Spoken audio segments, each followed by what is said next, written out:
the garbage can over here? This plane is headed for the garbage can. What's the rules, Mary?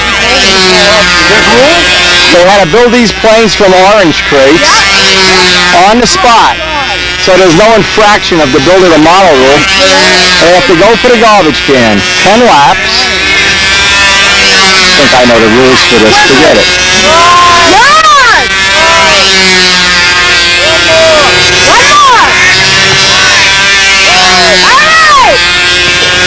There's the can.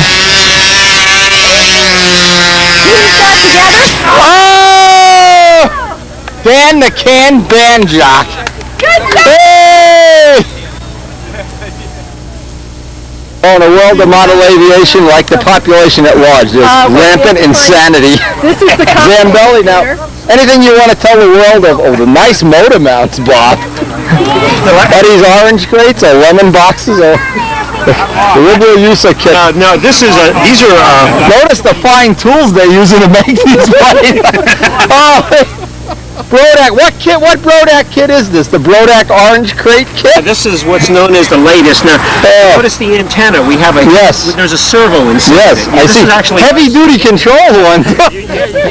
Yeah, we have the best. Let's see, a 1-inch bell crank. Oh, Casminato would be proud. Oh man! The only problem is it seems rubber-mounted tank. Without vibrations. We don't want them in the fuel. Oh no! We're just going to run on straight arm roll. Right, straight arm roll. The reason it went in, we found out that we lost the outboard weight, and that shifted the CG back just enough so the bottom of the hourglass. I've had that happen. Yeah, I know when you CG. Everybody else was like, look at this drill. Look at this. It's battery powered. Oh yeah, battery powered. You guys are like a NASCAR garage. I'm sorry, aren't you envious? Look at this. Mitre box. Or NASCAR. Well, he's got a mitre box to do those perfect. Let's see, band jacks. Oh, Dan, I was so impressed. God, DeJulia's going to die when he sees that. Look at the controls. pressed into the ground. Wow. A balanced elevator. What do? They measure how far you got from the can? Is that the... I don't know. He just leaves the seat for that, or does the seat clamp come off when you fly? Or? No, didn't that? Hope not. You hit Peabody with the seat clamp on. All right, when you're out there, Feds. I thought you were running a marble. Give her lots of room. I figure being as heavy as it was. Rich, you better get these guys in order here. They don't look like they're having any fun. Marvel Mystery Oil. Oh yeah. Used to drink that when I was a kid. Oh sure. Okay. Look at this. Look at this technology. It just doesn't get any better, Wendy. I'm telling you. Noel Drendak would be eating his heart out right about now. Technology. We have the Allen bolts here. Do you have any carbon fiber belt cranks? I don't know if this. Yeah, I have some with that. I'll lighten that right up. I think you ought to put a 60 and a tune pipe on that. There's an idea. What's it got to turn for? Oh, okay. Yeah, it's just on there for looks. Yeah, put the lead outs anywhere. Yeah, just stick them through the. There we Look go. at this, high tech. Oh, wait. Wow, almighty. Wow, Noel Drendak would be jumping and jiggling if he saw this. We have adjustable controls. Yes, fully adjustable. Absolutely. Wow. You guys are. Does it get any better? You guys are pathetic. Thank you. I'm glad I didn't enter this event. If we embarrass you, tell Here I am trying to upgrade the event up into the human race. Tell us. And you guys are dragging it back down. You invited you invited the Philly Flyers. Always a good thought. Rich? Support this. Oh yeah, because I noticed at the bottom of the hourglass. You're not going to get any real sharp corners. Several judges are very critical of that wiggle in the hourglass. You know what happened? You know what they should do with this event? The first prize should be that they douse you with water when you're done, and then duct tape you to the back of a van or something. And then put makeup on us. Half of these guys are already wearing makeup. I think the safest place to be today is in that garbage can. The safest place in the center of the circle. The safest place is in Larry's toolbox. Oh, another one. Oh, they got another one. Okay. What's the rule? 10 laps, Ruben? 10 laps. 2 points a lap, maximum of 20 points. And Mary, how's that one look? Yeah, that's good. Quality. The worst. Of course. Peabody needs a hand. Peabody needs a hand. Oh yeah. Nice flight.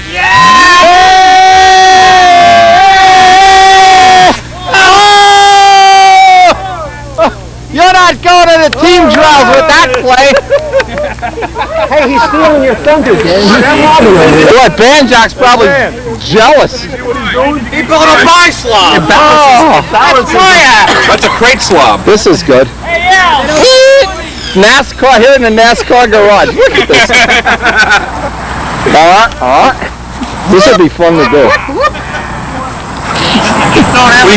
You know, this is not exactly like the Reno Air Races and Strager's pits. Not exactly. They have similar tools. Oh, yeah.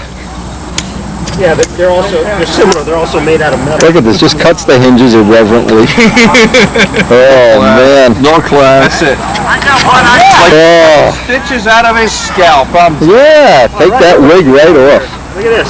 Here we go. What kind of brain transplant are you guys doing? Dan Belly's got his brain transplant going. We tip weight. Before you can do a transplant, you got to have a brain. You have to have cavity for a brain. Yeah, right. The cavity we have, there's just nothing. But hardwood and CA. Yeah. Larry, where's your plane? Where's your plane? I've been flying it all week. I've practiced. I'm going to see if I can find that, because it should be right out. Point of impact? They would be better off if they put a plane out on the field and threw garbage cans. I'm a judge. I'm an important guy here. This is Yeah. run without me. Yeah. Forget the baby. Look how many people showed up for this event. There's more cars than people. Look at this. There are more people in that Brodax here. Yeah. Tells you there's a lot of crazy people in northern Jersey. That's right. Where are all these people? It's It is hot. All right, who's the next one? Al? This place to be all day is inside the garbage can. Has anybody even hit the garbage can? Oh, he's a week before he's looking for. Gotta have a lot more fun next year. You get you know those hot tubs? Like for intermediate is a hot tub. Advanced is a 50-gallon drum. You guys need bigger garbage pails. Yeah. All right. Another wildly competitive contestant bites the dust. And then we're off to feed the fish. We have bigger fish to fry than watching these guys act childish here and have fun. Here we go, look. Here we go. Oh, nice launch. Hey. All right, he's airborne.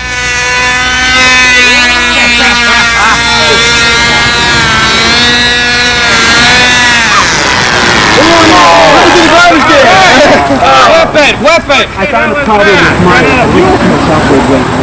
Oh, okay. Good. I told you, get a tuned pipe on that.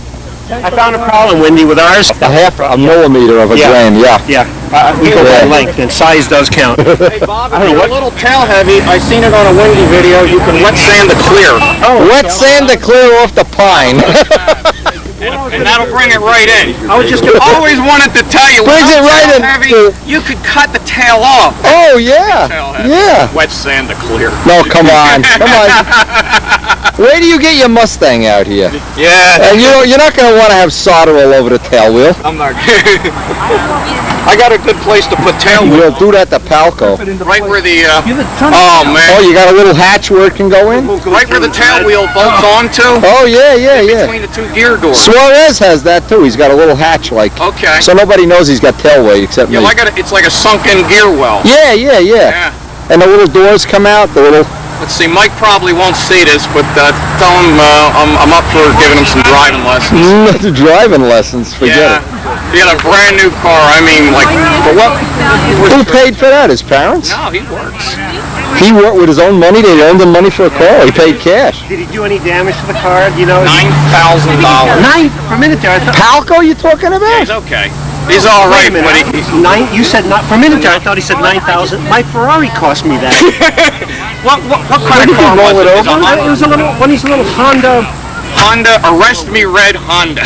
Oh yeah, give me a ticket even if I'm going 10 miles under the limit. Yeah. Honda. Brand spanking. My son's first car, red Honda. Yeah. Second car, black, 4-door, air conditioning. Honda engine. Learned his lesson, that puppy. Oh yeah, poor Mike, man. He got wet road and just slid off and hit a tree. That tree ran out into the road and said, "Eep." Jumped right out in front of him. No, I've never done that. Tree didn't move, did it? $9,000. $9,000. That's the thing. Whenever you have front-wheel drive, you have an accident, and you Oh yeah. triple repairs. Yeah. Remember we used to change the U-joints with a hammer on a car? We changed Hammer in an old socket. Yeah, exactly. I can remember driving down the road and hearing brrrr and thinking, oh, time for some Universal. Okay, who's looking around? Who's got the oldest clothes on? With the front-wheel drives, the U-joints cost about $75 a piece, and you got to take them out. You could buy a Bonanza for what these cars cost to repair. Oh man, I forget what that car cost him. 16s, 15s. Yeah, they're expensive. Close to 20. 26. If you'd have made 3 more payments on it, they probably would have totaled it. Wow. 26. Well, we could have taken care of that. $100 in insurance. He's paying $2,600. I had an accident, Bobby. True story, I had an accident with Karen's car going to the chiropractor. Yeah. Now, how convenient is that? $1,500 worth of damage. The next week, the car isn't even repaired yet. Yeah. She has an accident. Guy hits her where I was hit. Kidding? Oh, gee. And the kid gets out of the car. He just tapped it. He looks and he says, "Holy crow, she needs fenders and lights." Uh-oh, another. This is the last. This is it. I gotta go. But to be honest, you told him it was already damaged. Oh yeah, the kid almost died. The kid was ready to commit suicide. Last one. Hey!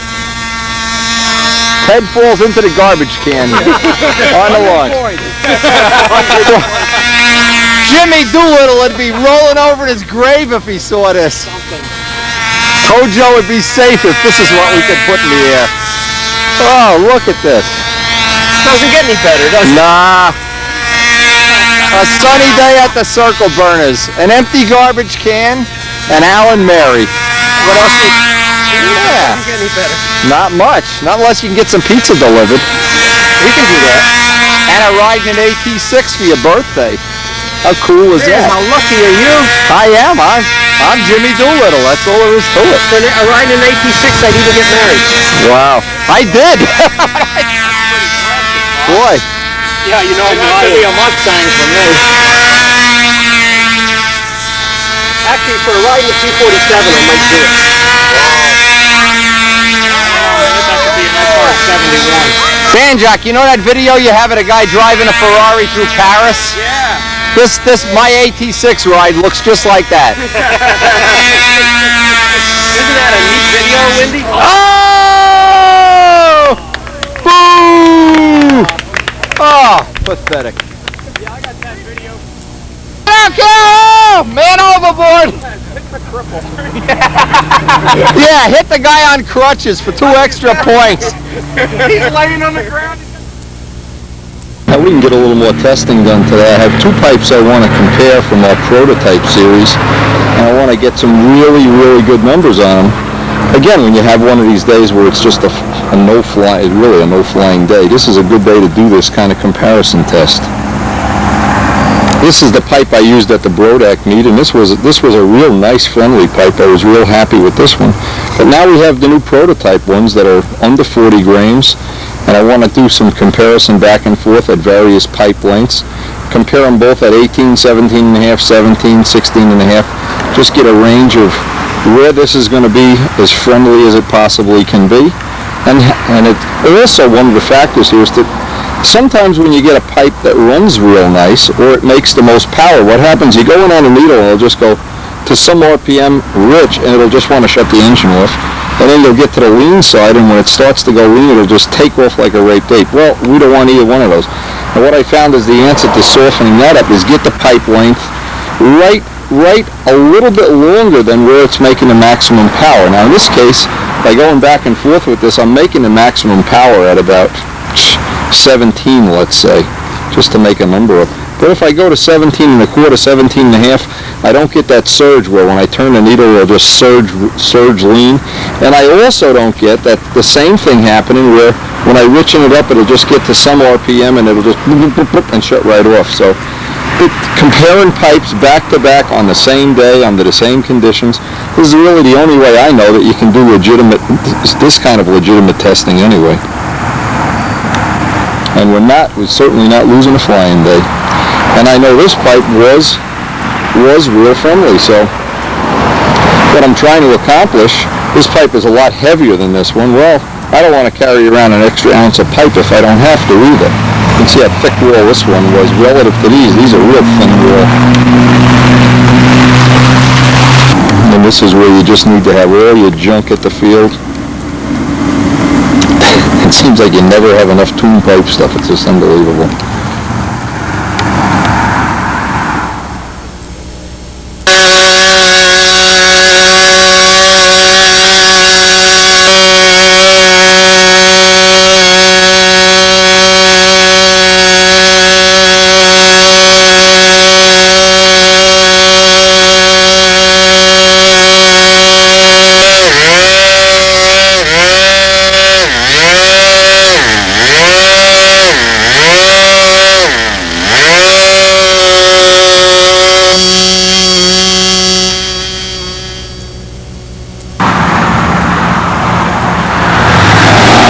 We've really been happy so far with the way this we made 7 of these already. We've got a couple out in the real world to customers, and I can make them both ways. I can make them with the stinger out the back or with the stinger coming out the top. It doesn't seem to make any difference. On the bench, I get the same RPM readings either way, and they're all significantly lighter than the other pipes.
Another great test day.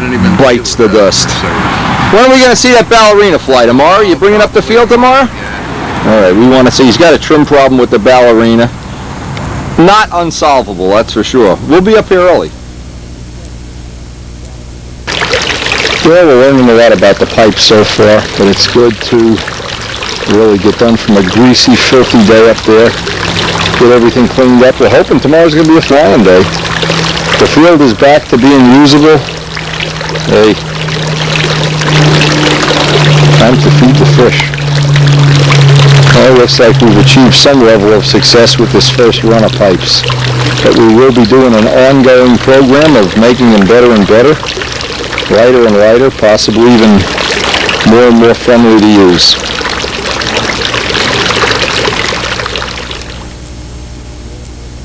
Half hour, I come in, and I notice Mike Costello's here. Oh, let's go see what Mike Costello's doing.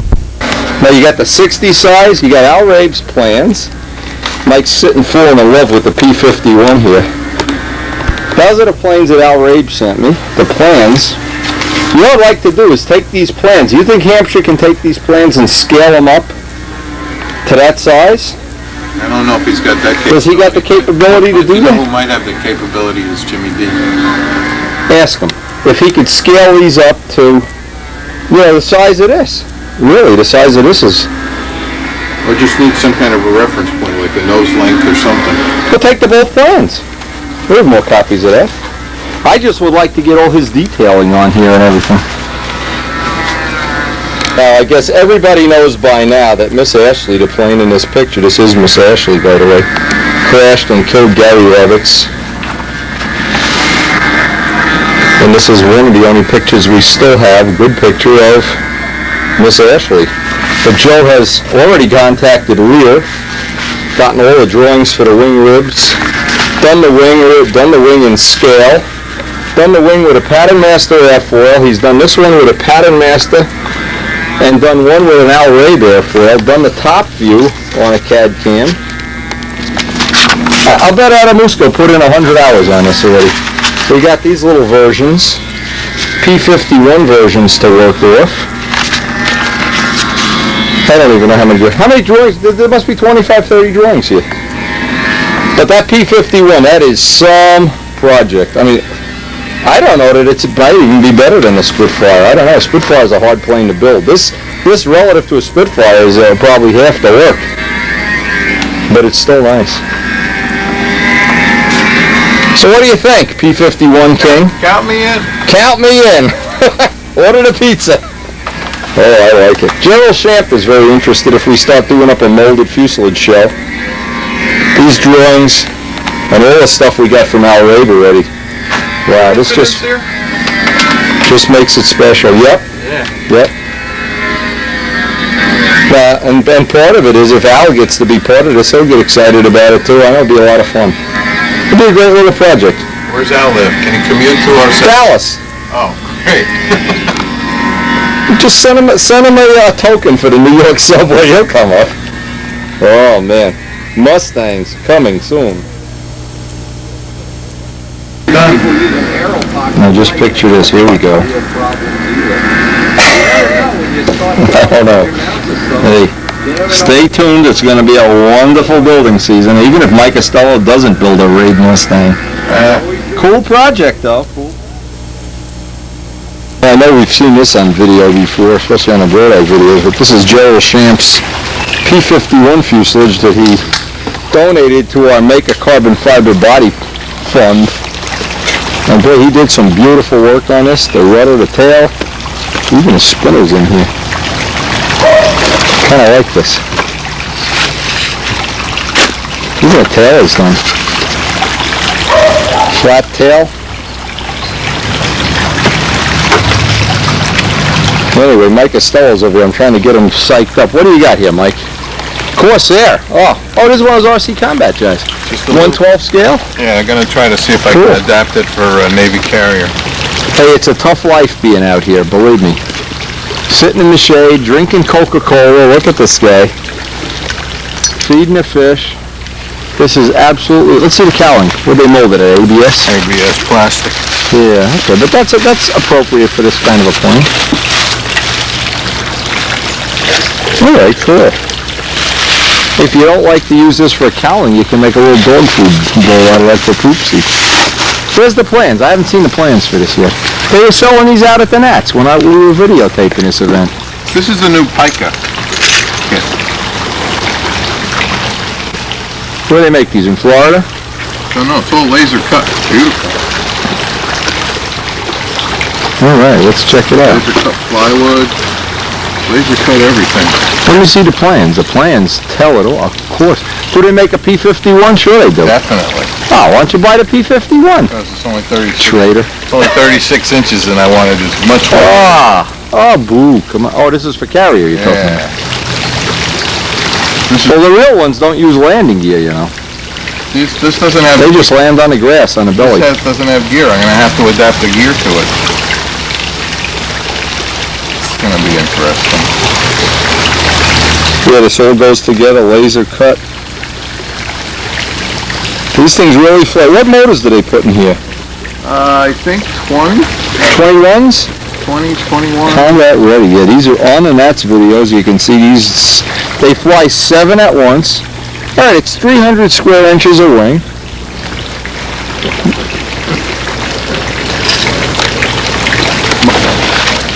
So this is a little bit bigger than average. What are these funny things here? That's where the. Oh, you don't need that. That's where the bell crank's going to go. And what do they have? Shells on this? How do you plank the fuselage? Just plank it? They give you, I guess, pieces that are cut to. They give you shells? The shells. I don't know if they're shelled or what. You gotta look at how they want you to do this. Fuse formers. Yeah, I see how they build the body. Nice laser cutting job. Wow, really nice. Everything laser cut. All together.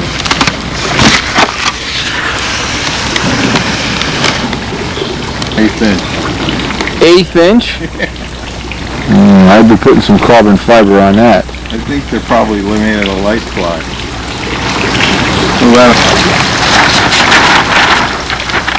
So the wing skin. Here's the deal, if you're a real serious guy, see if you're a serious stunt flyer, you wind up buying 2 or 3 motors and 2 or 3 tune pipes. In this event, you buy multi-packs, 3 or 6 of the same model packed at a single. Imagine buying 6 GSCB Nobles or something. Twin Mustang, that would be a nice one. So you get six, I can't figure this out, 1/12 Twin Mustangs, or 120, you get $120 for 3 or 4, oh, 3 is $120, 3 Mustangs, 120, 6 is $210. Here's the phone number. And what Mike is going to do, and it's a cool idea, he's going to turn this into a little Navy carrier ship. That's a 3 right around the area. Pica Enterprises.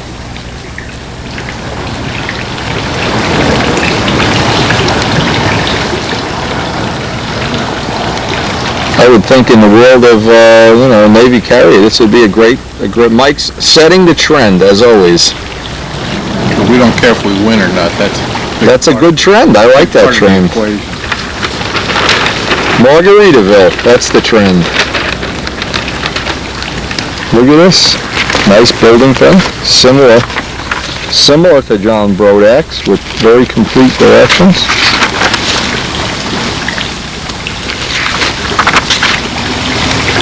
Nice directions, Mike. Yeah. That's what's nice about all the modern hobby things. Everything. See, this is nice. This would be a good way to build even build a control stunt ship. I want to see where the planking is. What are they giving you for planking here? 16th? I think so. Yeah. Yeah, it doesn't need to, it's not holding anything.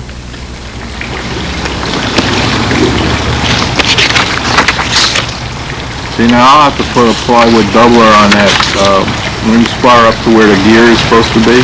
Yeah, if you're going to put wing gear in it. You gotta put wing gear in it.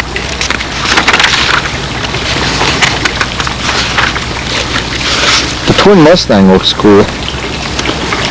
Anyway, we're just sitting here. Twin Mustang? Yeah, Twin Mustang. Pica Engineering, here's the list of the kits they make. Spitfire, okay. Look at they have plenty of stuff here. Yeah, that just send for their catalog. The 1/12 RC Combat has really taken off. This is a growing event. Very popular. It's nice and low key too. Everybody was having fun. Yeah. Their website. We could go downstairs and look at the website here even. Hobby hanger line. Yeah. Which I should.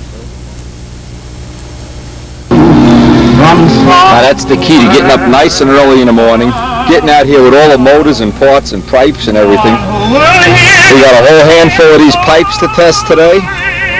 And we got the 50 on one hand, the 60 on the other hand. We want to make sure the pipe is going to be working well. I made one up that has a little bit different stinger on the back. This is the one I was using at the team dress.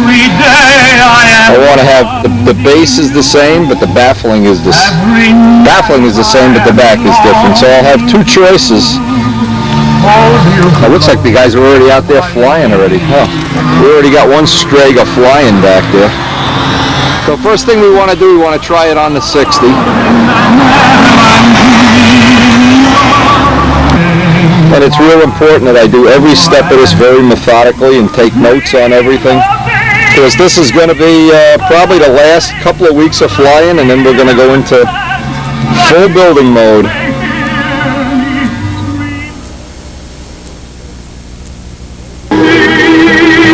Yeah, it looks like we got a pretty good crowd here for a fun fly day. And some pipe testing.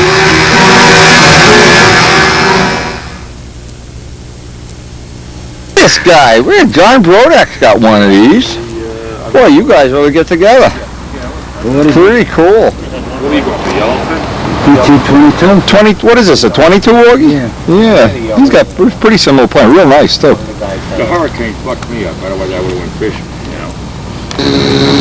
Yeah, you got pretty good turnout today up the club field. This time of year, though, you never know when the weather's going to turn on you and bite you like a cobra. Oh, nice aspect of detail.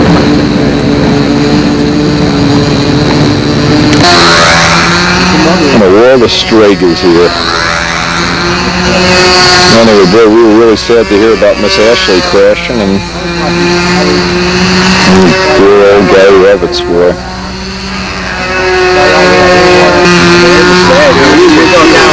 Well, Brian, who lives in the town that got hit the hardest with the flood damage here, he came away unscared. How's the kit? You got the kit going or not? Basically the way you seen it last time. Yeah, we're ready. Mike's got the whole box of pipes here. We're ready to go play.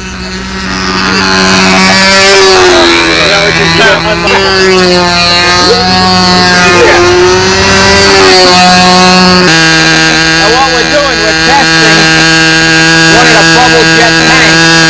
I want to see there's no air in there.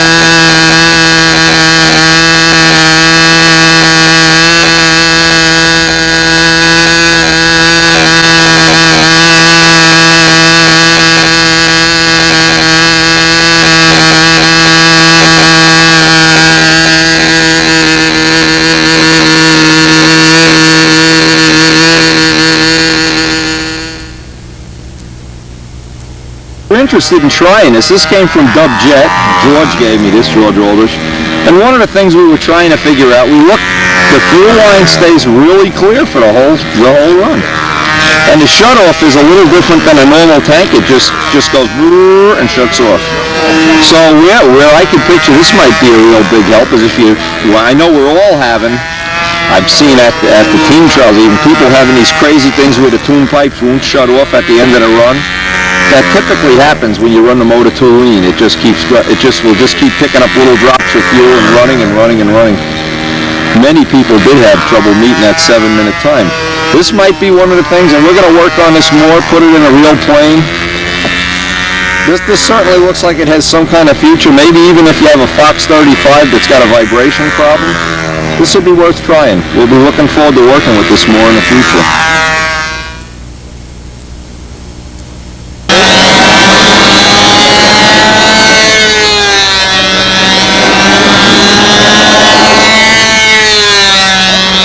Robert Sabatino's profile cardinal at the end, caught him at the end of a flight here. Flight's already over. We'll try to get him later.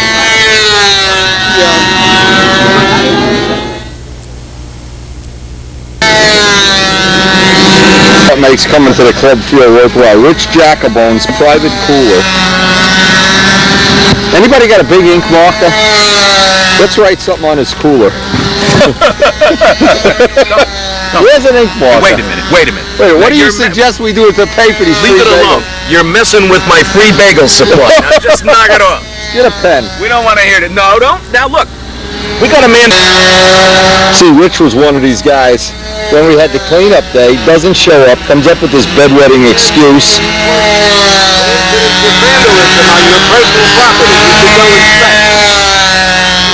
He's too busy buying Vaseline to notice. He's gonna tell you, here the guy buys 3 bagels for us every weekend. This is the respect you get. 3 bagels. Only if you come on work day, Jacobone, and you don't have these weak excuses. Hey, Wendy, my landing gear works fine now. Buy one from Randy Smith, see if I care. Well, for a pipe testing day, this turned out to be a good one. We got to run the pipe on the 50 and on the 60. And so far, it looks like it's going to work fine on both. It still likes to run at about 18 inches, and as you get down into the 17, it just gets a little bit too powerful. It's kind of cool today, too, so I guess we're going to see more. More on that later. Anyway, we have 3 people in the club now using the pipe, so we should be able to get some feedback real soon. I hope, anyway.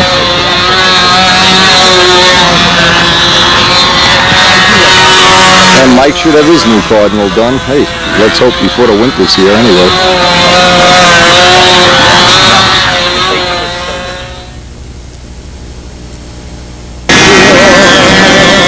A nice test day.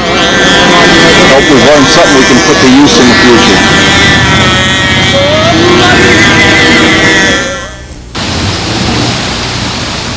Well, we were hoping we were going to get a couple of days of flying here, but boy, I'm telling you, the wind has been blowing.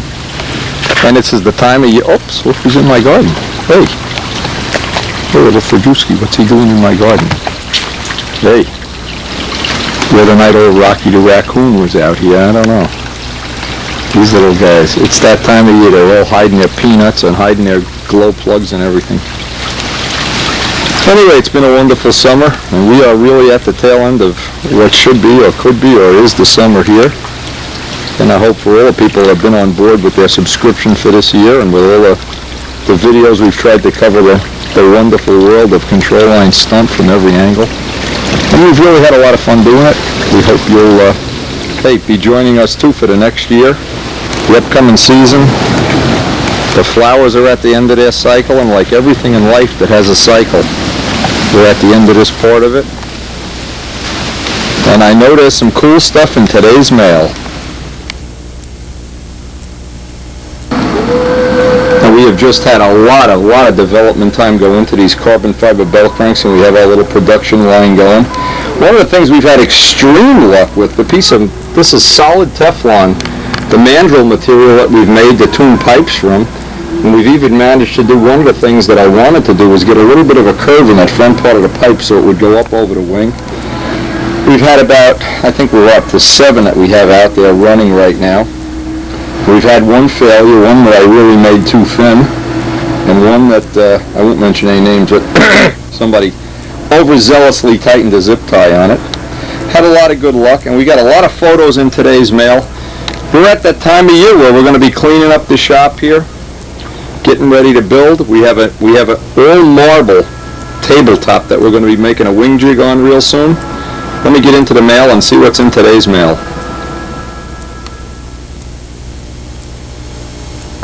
Now in today's mail, I got this from Dennis Toth, and it looks like one of the old, and I don't remember years ago, a lot of the guys, maybe some of them still do, I'm not sure. They were using plastic tanks. Dave Cook was one of them. I think Bobby Hunt and Billy Warridge and Dean Pappas, they had come up with some good systems. But basically, I was never a person who had good luck. I've tried some of these and always wound up with less good things than bad things as the result. But what happened, we're at the end of the flying season now, and I really want to give things like the bubble jet tank a try. That's one of the ones we've had on a profile already, and it looks like it shows promise. And this is one from Dennis Toth. So we're going to try to set aside a day.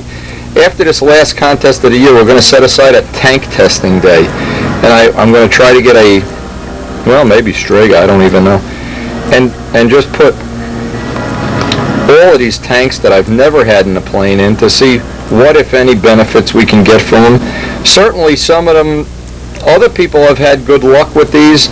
Dave Cook has had good luck with the round ones, and I don't want to eliminate anything, because once we actually start making up the new plane, the P-51, one of the possibilities, well, I'm going to go into that on the new subscriber videos, but one of the possibilities we have is that we can, if we know the tank shim close ahead of time, we can build that box out of carbon, add a lot of rigidity to the nose by doing that. The things Dennis sent me, and he sent me this a while back, I finally got some copies made. Pete Bergstrom gave me some copies. This is a lot of stuff he downloaded off the internet for basically tune pipe technology. I've passed some of this on to George, and obviously he'll pass it on to Frank. I've sent some to Billy Warridge, some of the other people that might in some way be able to add some nice dimension to our hobby with this. There's an awful lot of good information in here, and I'm not a big, one of these guys that sits at the computer all day, but boy, there certainly are a lot of interesting things out there. And I've used some of this information in doing the tests for my tune pipes and doing some of the things that basically one of the things they've found is the formulas that they had years ago haven't really changed, but they've found ways of making it appropriate for things like watercraft, where you want maximum power, but when it leaves the water, you don't want to fry the engine. And they've had, it's loaded. This thing is loaded. Actually, Dennis deserves a big thanks a lot for this. I ought to buy him a pizza or something. Anyway, this is good information. If anybody really wants a copy of this, I'll be glad to send it to them, or they can just contact Dennis Toth. or Pete Bergstrom, they all have master copies of this that they can work from. I've tried to get this out to all the people that would be or could possibly benefit from it in terms of adding some dimension to our hobby that really wasn't there before. Now this is from England. This is from Steve Forster. He sends me this picture, and I said the little Mustang on the side. Steve Forster is one of the people that really enjoyed that stunt clinic that we had in England. And by the way, Elliot is due to be here soon, I hope. And he's got the website up and running. Anybody wants to go out and look at that website, it's my name. Just look up Wendy Ertnowski and you'll find it. Anyway, he did some trick photography and kind of cool stuff. Listen, now the problem is, I don't know which, the letter doesn't clearly reference which one of these models is which, and I see that they're both Trivial Pursuit, so anyway, I always appreciate photos, and we'll pass these on to Tom. That looks like a pretty good copy of Ted Fancher's, the early paint job that he had, the original one.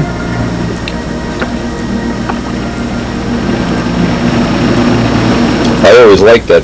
The original paint job Ted had, the red, white, and blue, I always thought that was his best one.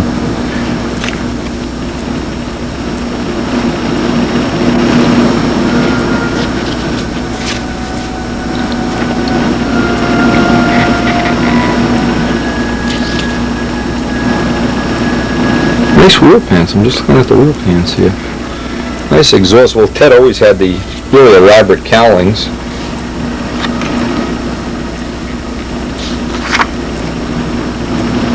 Nice wheel pants.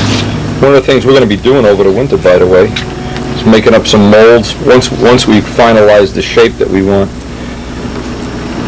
Ken Thompson has made some preliminary molds, but he doesn't have any parts for sale yet that I know of, but we'll be seeing him later this week. And I may even get him to do the molding if he can handle it in conjunction with the other work he's doing over there. He's also making me up a Strega tail for the new P51, a Strega type tail. Anyway, from Mr. Forster, I should say. And hey, thank you very much for the photos. Look at this, made in the UK. That's cool. Obviously, it looks like he's using a stalker with the... Now, here's just something I've been thinking about. Over the winter, Noel Drindak's using one of these. Several people are using them. I've been thinking about making a mold and trying to get one of these, see if they would hold up, made out of carbon fiber. Maybe some advantage, I don't know, maybe no advantage. Anyway, that'd be one of the things we'll be exploring the possibility of real soon.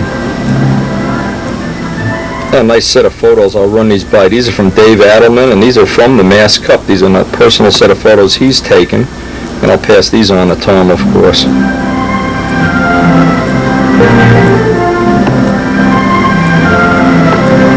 I got the fly display, by the way. This is one good flying Gieske Nobler. I bet Bob Gieske would love flying. It's got a double star 40, the classic 2.4 motor on. This is a good one. Dave Eiskin's ship. Some of these are from, I don't think, some of them. It looks like he's taken all of them at the Mass Cup, even though some of them are supposed to be from Hartford. Maybe I'm wrong. Maybe I'm reading them out wrong.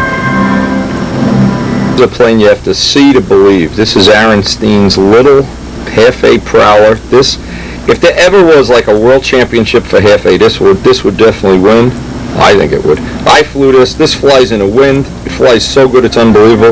The only problem is it doesn't have anything like a motor run, of course. It has that screaming Mimi motor run, which is a little disheartening, but when you fly it, it doesn't seem to matter at all. It really flies well.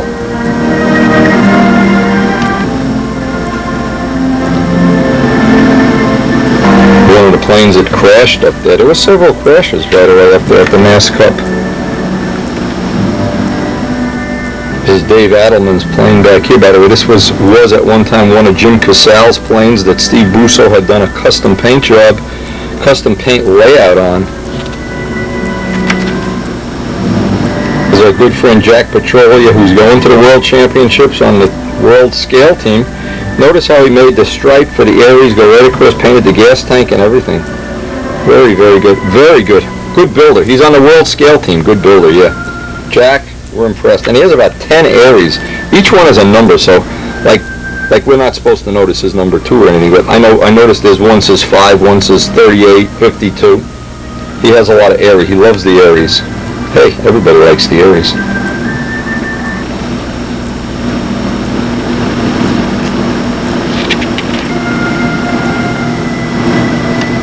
Now this gentleman at the Mass Cup picked up his Cardinal kit, so I hope he continues to do the nice level of work that he has here. Really nice work. This plane really looks good in the air, by the way.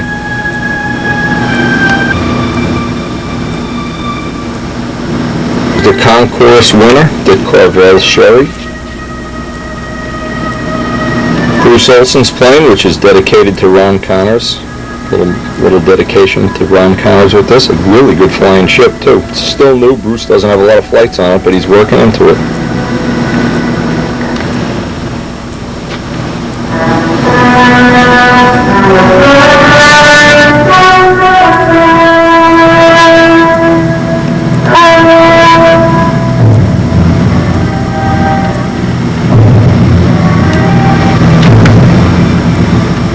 We've had an amazingly good, just an absolutely amazing 1999 contest season. Except for one thing, and let me put this up on the tape right now.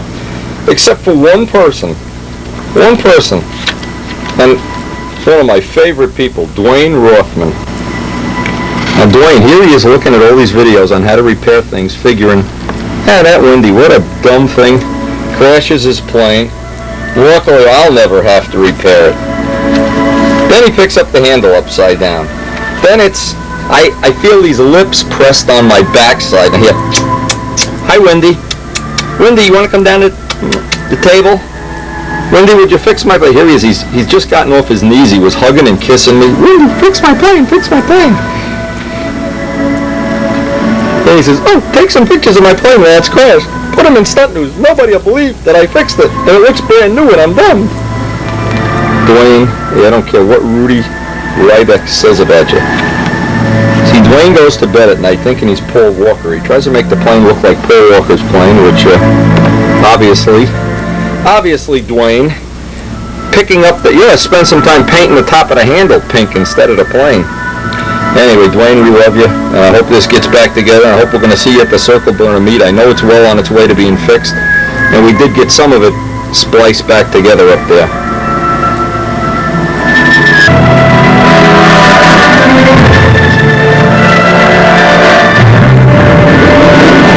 If this doesn't say it all, Dave, Midgley, and Wendy, and father and son bozos here anyway. Woody had crashed this morning. He had to leave. Dave toughed it out. Hey, and Dave's new plane, the purple one, Dave is going to be down here in less than a month working on his new plane. I hope we're going to see some, you know how much time he put into this paint job. This is the thing everybody loves. Wendy went through a lawn chair. And then to add insult to injury, look, Midgley comes over and pours a gallon of water on me. Damarel runs over and gets the camera, takes video of me. Disrespectful, guys. Disrespectful.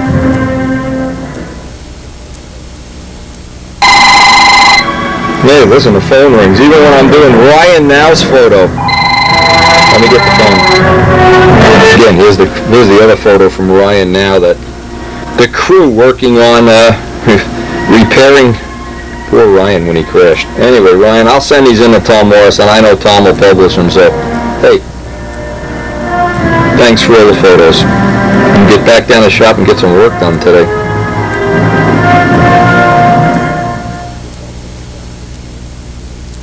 Here we are at the 27th annual.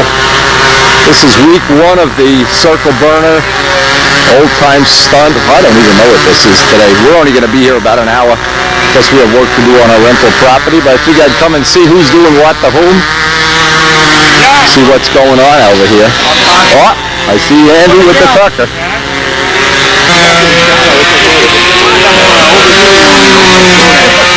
Hey, Brodak Dope King, what's going on? Hey, how you been? Hey, what's good? Did you practice yesterday? No, I didn't. I came Friday though. I practiced Friday. Oh, okay. Yeah, we've been practicing mopping up after the hurricane. That's the only practice we've been getting. Real practice. Looks good. Oh, Harold Price is here. Oh. So what's the deal, Tom? What are you building next year? We're gonna build a woolly Cobra. A real Cobra with a 46, or what do you have, a 40 in it, a 46? Yeah, a Fox 35. Oh, really? Yeah. That's Dietrich that always has the... Yeah, he goes with a bigger engine. Yeah. As I say, this Mr. Strag is over here. And then I don't know. I'm at a loss. Kind of run out of classics to build. I think you should build a sweeper and be a real man about it. Quit fooling around with all these little toys and get into a real airplane, a man's airplane. That's an idea. Why don't you dust yours off? I'll give it to you for nothing if you rebuild it. Yes. Okay. Whoever took the 10th. Well, nobody steals these things. They just... Later on. I only got an hour here. Oh, you're not going to stay? Yeah, I got an hour, maybe an hour and a half, then I got to go play mop up the flood again.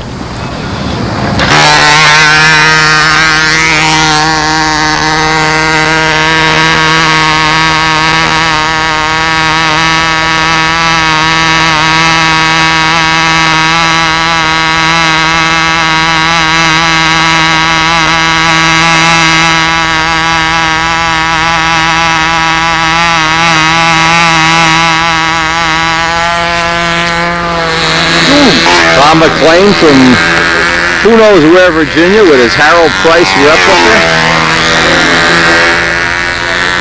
Not going to get much of his flight. I can see we're running out of battery already.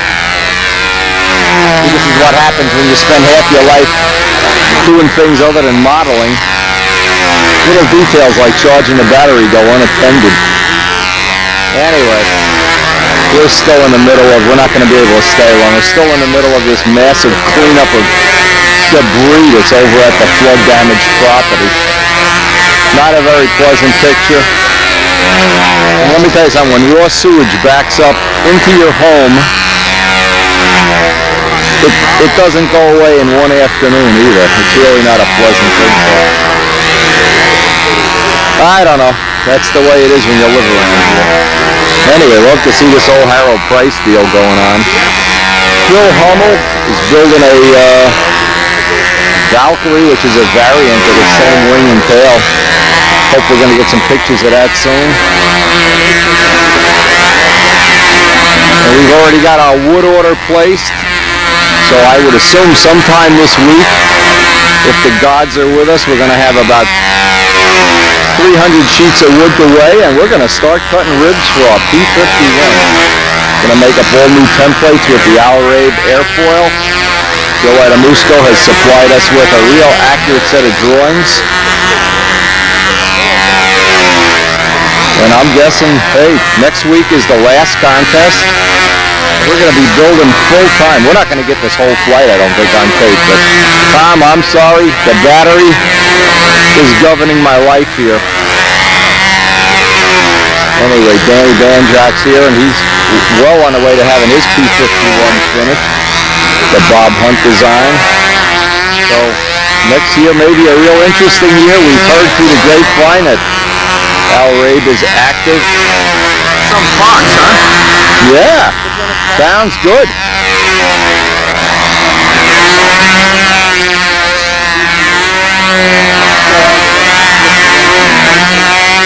Sounds like the old days.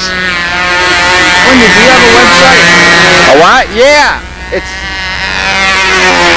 I'll tell you how to get into it as soon as we get off camera. It's not out on the line yet. It's still under construction.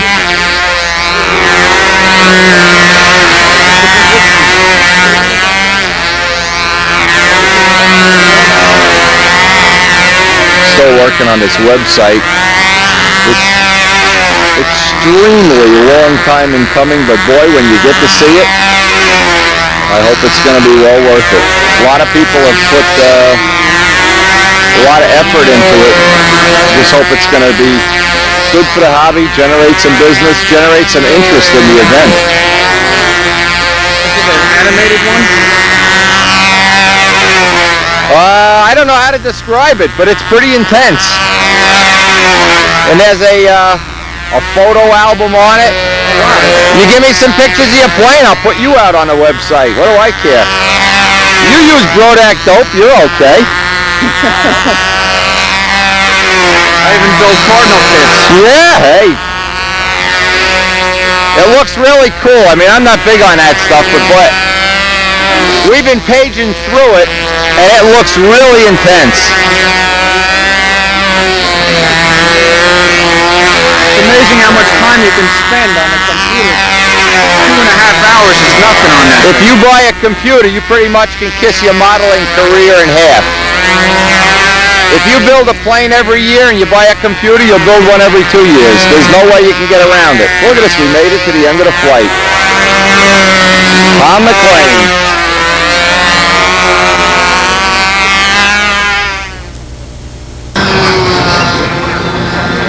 Together. Right? Bring down area, and I haven't seen it. That's a good idea to protect the wings. Yeah. Good idea. Yeah, first time I saw it, I said, gee, this is a strange looking. Why don't I think of things like that? I could be rich instead of being a slumlord. There you go.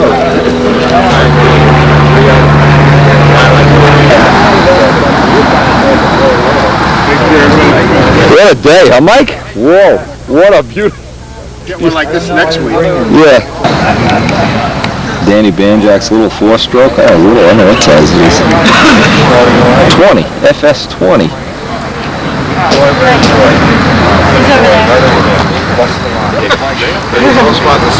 don't count those. Thank you. 3 of them. One of them. I got it now. I'm trying to get it soldered to it. Not without a flak jacket and a helmet. I may have Always, if you're in the grass, put it on that side. Don't wander toward the stunt circle. On the stunt circle, the back circle, the carrier circle, and we'll have a disaster. So if you're on... Last time we had a disaster, it was my Cardinal that got hit. Being off the back longer, this circle will accommodate about... Keep in mind, during the recent flood, this fence was underwater, and if you look back, you can see the water line on the trees back there. The water line, this whole field was complete. It's like there's still stuff, there's chairs in the woods. There's a chair over there. Still have water back in there.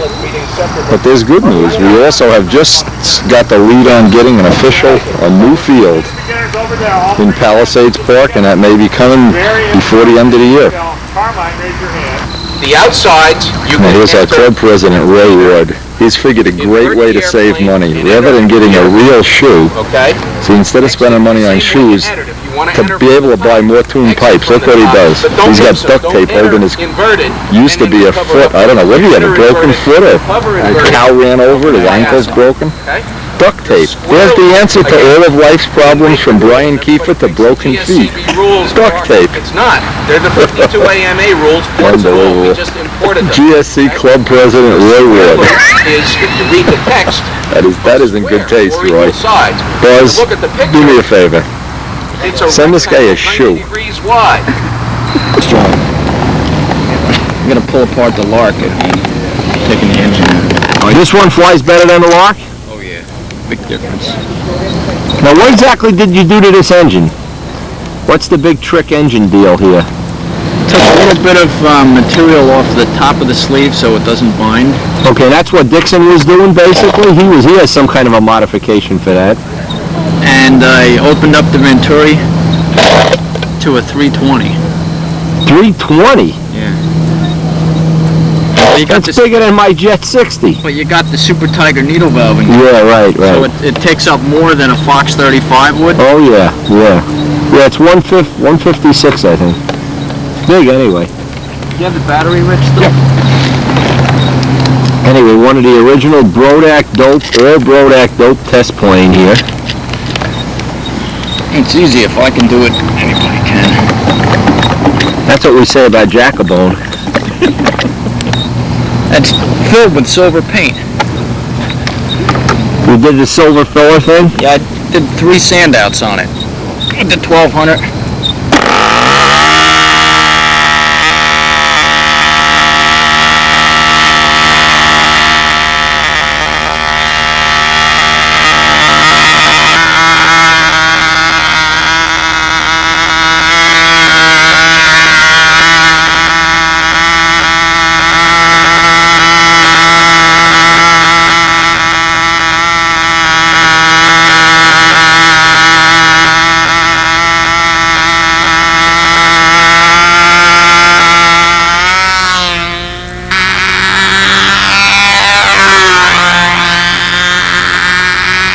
Andy Harisiadis from Lincoln Park, New Jersey.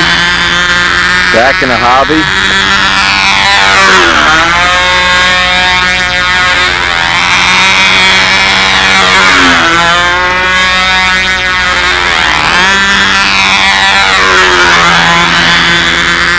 And all through the last building season, Andy was popping by showing us different various times during construction. Now it's all in one piece, flying well. Flying real well. Motor running nice. Double Star 40, one of my favorite little motors. I've sold a lot of these and I've not had one bad one go out yet.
Smart move, Andy.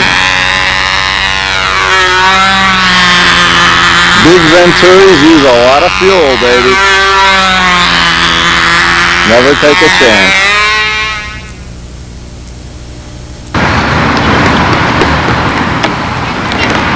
A smart move, Andy. You should have went for it. Wuss.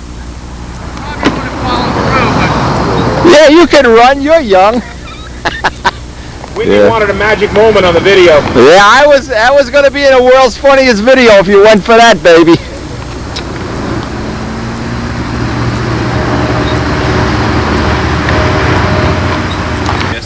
Well, the motor's so light, that's why. The motor's super light.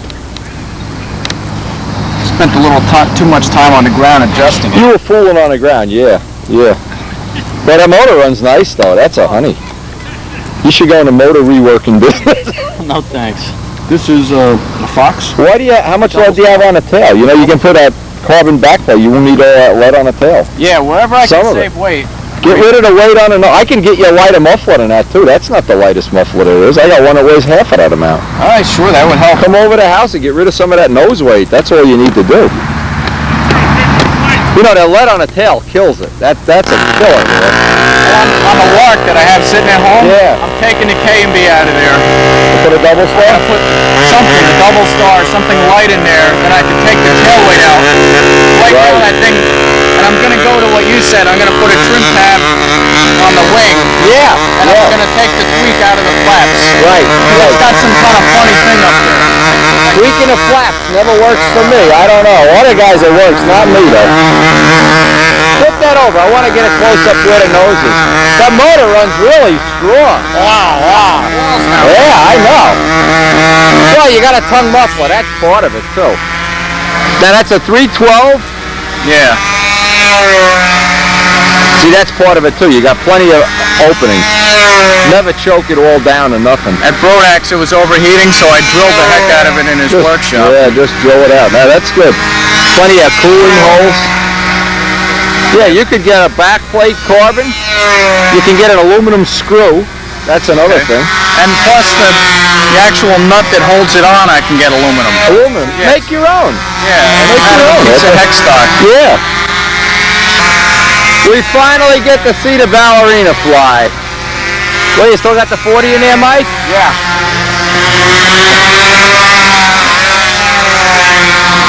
Hey, Andy? Where did Andy go? Oh, he disappeared.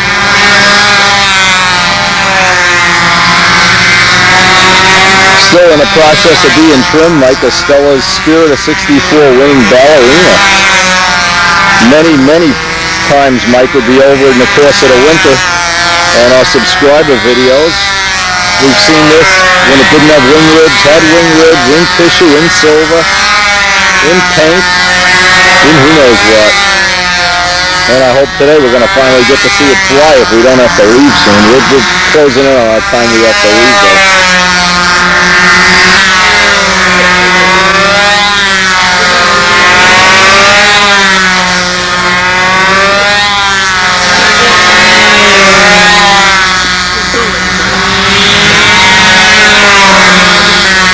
And it's nice in the case of our subscriber tapes that all through the winter you get to see, I don't know, probably 6, 8, 10 planes under construction, and then come summertime, one by one, we get to see them either fly or be at the Nats or GSC or whatever. This just happens to be one of them, and we're just at a spot in time and space here. There's about 6 of them on the field right now. Rich Jacobone Strega, another one, old Brodak Dope.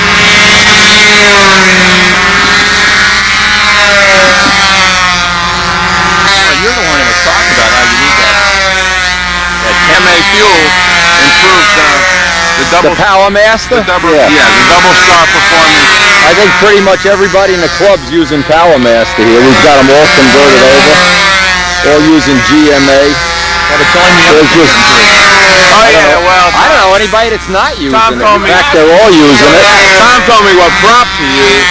Look at this. So I hope somebody's not using it. So I hope eventually we can get a no-hitter going in the club here. This is good. What a nice idea. Boy, I wish I would have thought of that. Yeah. Rich hasn't found a way of breaking this set of carbon gear yet. Give him a rest of the afternoon though. That's because It's great, isn't it? manufacturer made them a little bit thicker and heavier duty. What we need is pilots that don't need heavy duty for it. What's the return special people? What's the return policy on those? Like the special ed bus, you break the stock with. For everybody except him, you get a free replacement. When you crash, you pay list price. You should have seen him over at Pratt and Whitney with zip ties and everything. Oh man! Well, how embarrassing! Tell me the whole story. Don't be ashamed. He nails me whenever he can. How embarrassing! Strega! Took off for his first practice flight and the prop chipped. He chipped the prop. Oh man. He had one of those $45 takeoffs. Dave. Woodley let you have it? No, he was letting you have it. Yeah, I went for the price. Boy, you cry about everything. What a guy. You got the best plane of your whole life. I didn't get 1 ounce of respect or thanks. Oh, man. Send this back to Wendy. Hey, did you get your foam tail yet? Yes, I finally did. Okay, I got mine, too. Don't give me any respect. I give him the best years of my life. Tom Hampshire's chief.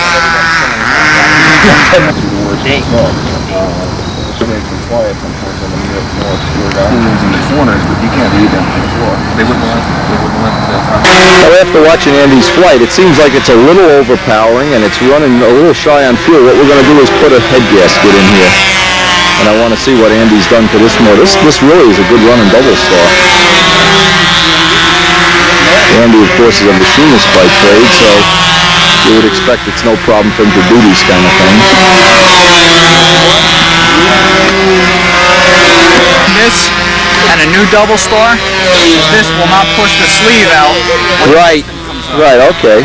So it's just a little freer, that's all. And what did you do that with, lapping compound? I lapped it with, I've heard that that's what Tom Dixon does to them to loosen them up. Well, the other choice is just run them for 2 gallons of fuel. yeah, it's just a shortcut to. Yeah. Larry used to do that with Foxes. He used to use some kind of compound on the Foxes. Plus book and video. All right. Oh, your friend like that picture? He loved it. He's trying to find out where it came This came from England. I know, I told him. You got to get that from England. Let me see. What pictures do you have here? Let's see these pictures. Once I pass it up, Oh my God! Who took this picture? What is this, at the team trials or what? level the wings. No, that's at your house. At my house. Oh, that's right. Come right We were back loading down. up the car for the team trials or something. Like, Boy, look at my I think I fish. got a fly. These are nice pictures, I'll have to Sweet. look at. well, let Sweet, I'll have to look at these after Feeding the fish. Those are all for Wendy. I even have this picture in my bathroom when the fish were all small and I'm feeding them. I look at that and I can't believe they're the same fish. Now there's a P-51 wing, Banjock. See, with the real cuff in the wing? Oh man, the Red Baron. It is some real technology right there. There's some nice technology, concourse winning technology right there. Look at this. Look at Tyser's plane is ahead of mine in this row. Look at Tyser's. Yeah, but that's when you put brother in. I know. We just give Tyser a little thrill. He's got his Strager ruling right up. Look at that scoop. The belly scoop on that. Yeah, I was wondering how.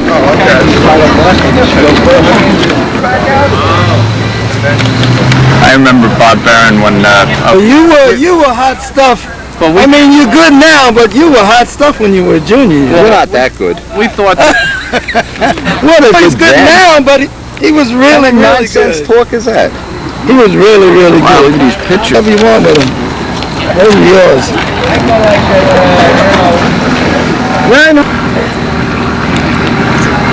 This is a nice cockpit, Gotta be the Andy. Chevelle, Andy, right? yeah, check the cockpit out. I like that You one. got the Tucker deal going there. Look at nice It's a cockpit. little nicer than mine. That's Yokoyama's. Yokoyama. Oh, Brian? Yeah. He came in 11th? Yeah. And What is he, a world traveler now, driving all over the world? yeah, him and his father. Brian, never close your eyes during pictures. It looks like you're on drugs. The kid Mike, man, he's a bad kid. He had a good time. Hey, But he made. pilot looks like Alan Brickhouse a little bit. Who is this? Whose plane is this? Let me see. I can't tell. No, that's not Brickhouse's. That's not. But the pilot looks like Alan Brickhouse, doesn't Really? it? Yeah, look at the hat. Look how nicely detailed that is. I don't think That's pretty nice. That might be your. That might be. That old Challenger.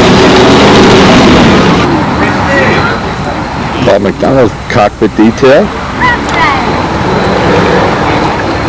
Plane because he can't understand. He is, and you get him that way.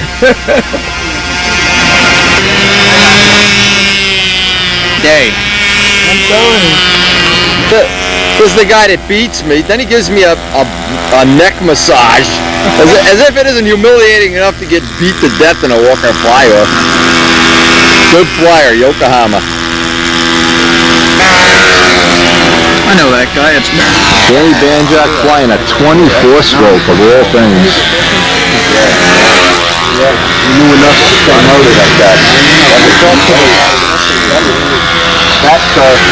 Anyway, nice to see Sleepy again and get those pictures on video. Well done. And I wish we could stay the whole day. yeah. What was done? This is from the Philly meet. Danny Banjak, some pictures from the Philly meet. No, let's get it right. And give me all right. Okay. Good. Perfect. How you doing, Frank? I didn't. This camera runs with the light off. It runs with the light off with the 90-degree periscope, right? The periscope option.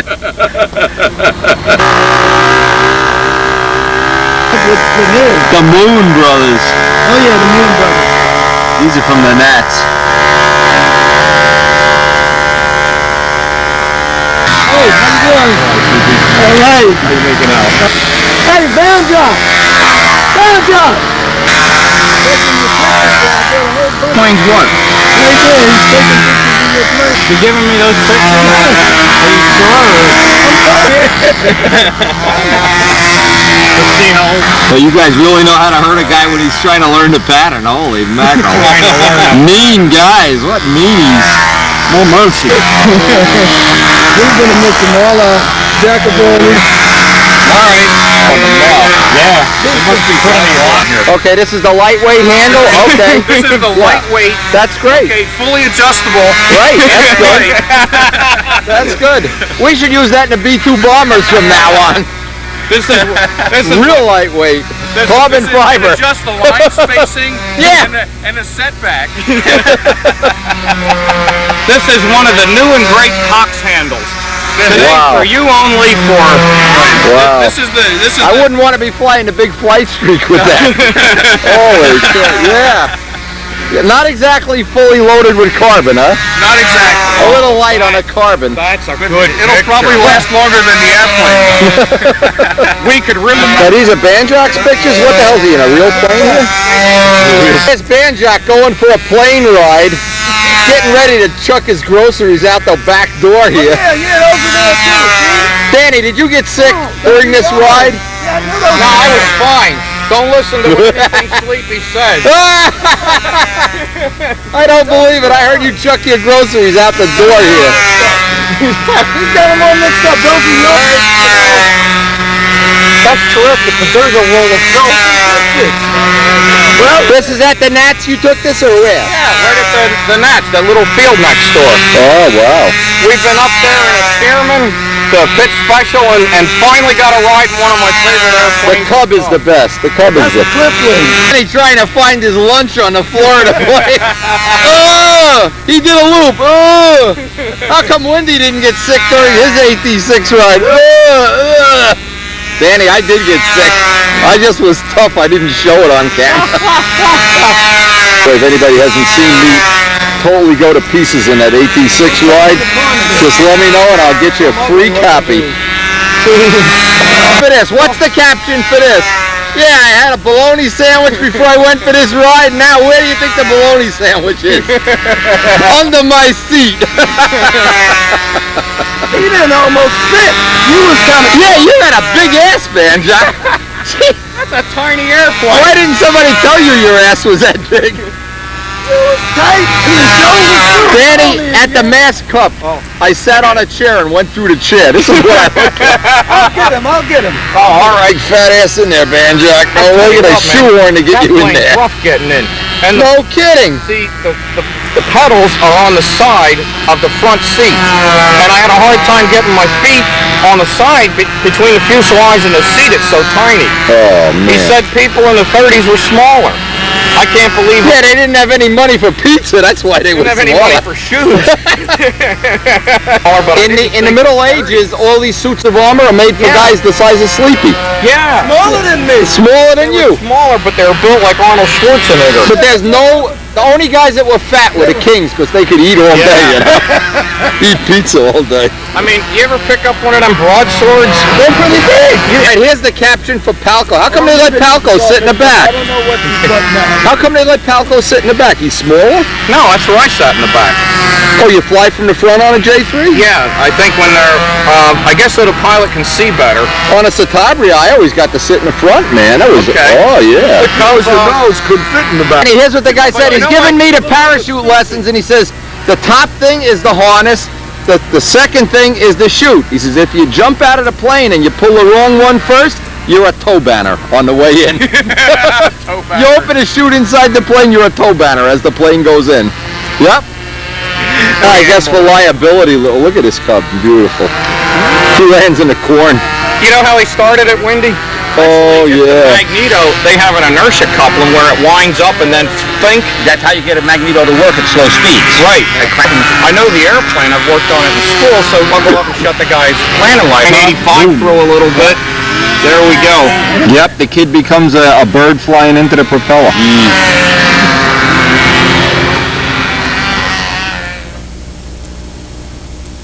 Complaint department at the Willow Grove contest.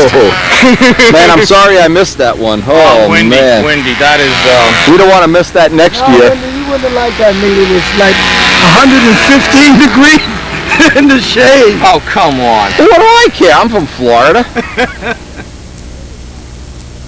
So we left the field, we walked down to Essex County Airport, and there just happened to be a B-2, two A-10s, and a bunch of Adamusco helicopters down there. I don't think so. Hey, Doug?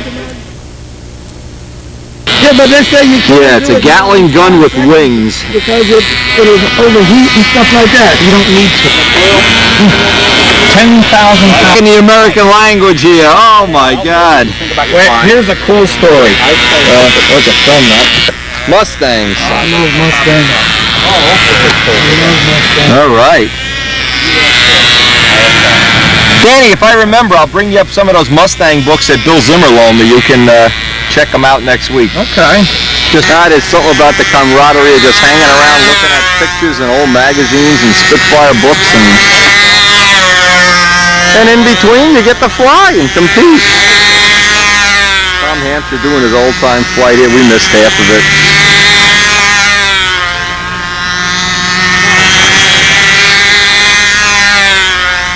Flying his Vico Chief.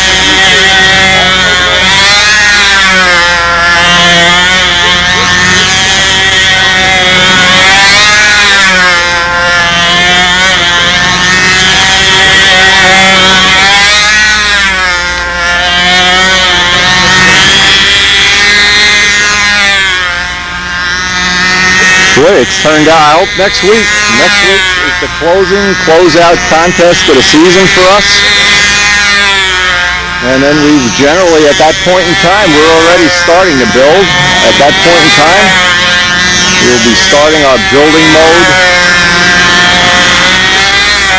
We still have some testing to do on our prototype tune pipes that we'd like to get in if the weather allows, but generally after that last contest of the year, the weather is really hitting us.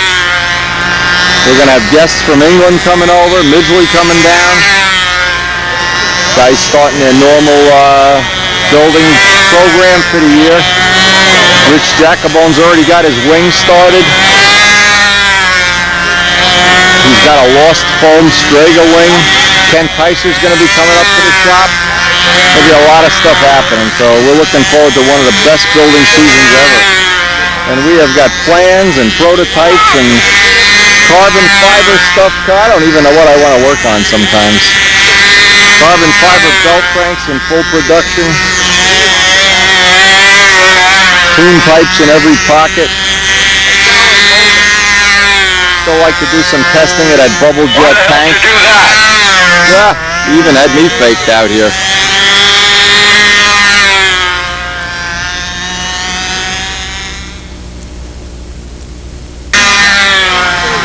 Boy, they've got one collection of magazines over there.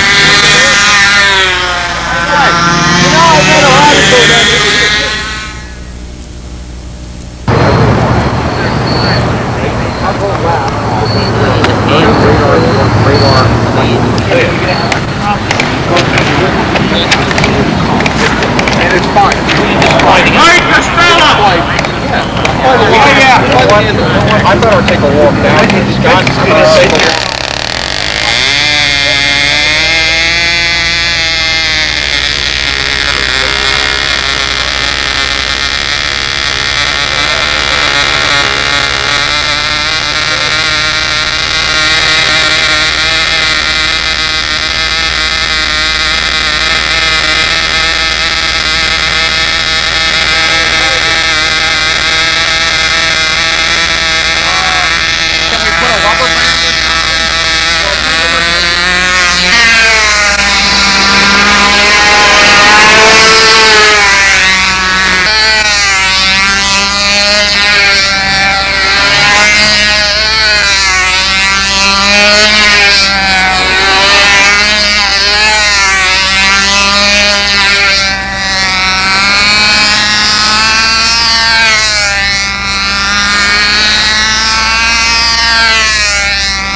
the money he saves not buying shoes, he can afford to buy some decent equipment. Look at these feet. Look at these feet. I don't want to hear you complain about my body English anymore. Boy, I'll tell you, Rich, you've been upstaged. Duct tape shoes. You're on the back burner there, Strager. He beat me out. Boy, you're not even into running. Yeah, he's gonna buy more patches for his jacket. Uh-oh, here we go. Uh-oh, he needs some lenses. Yeah. Telling him what to do when he's Boy, Roy, you get no respect. Nice shoes, Roy. That's nice. Yeah, they're in good taste. All right, this is about the last flight we're gonna have time for here. I've actually stayed about an hour longer than I should have. My lieutenants are going to be over there with the mops screaming at me, but hey, they scream anyway. What's this leaking fuel deal going on here? Hey. Good ballerina.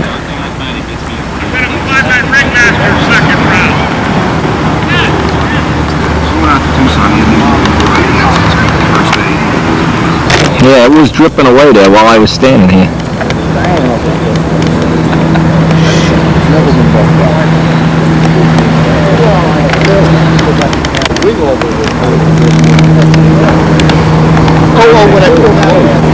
This never happened to Charlie Licklider, you know. He never forgot to put his tank vents on. You have a launch mic? What do you do? Yeah.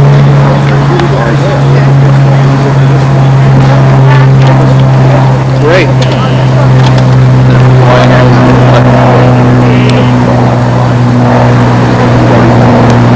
I lost a lot of fuel. Yeah. Everybody's been running out of fuel today. The weather's getting cold. Not cold, it's actually turned out to be a beautiful day. I hope it's like this next week, but at this field you never can tell. Good place to sell some head gaskets. Yeah, there'll be a run on head gaskets next week. You wait and see. All the guys that don't know about a car running with the choke on.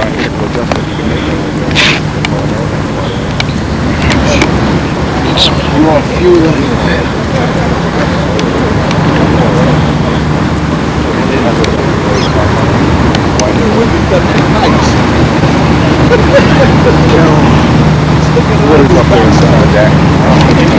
Yeah. Lindy, this is the picture that we should be videoing. Yeah, this could be in stunt news, right? You guys are so mean to me. I can't believe it. I give them the best years of my life, and what do I get in return? Points, Mike. You got the rubber bands? Are they equal panel rubber bands? Wait a minute, huh? Yeah, put them on a tongue muffler. They'll last a while. Equal panels. Equal rubber bands. The only one that ever told us.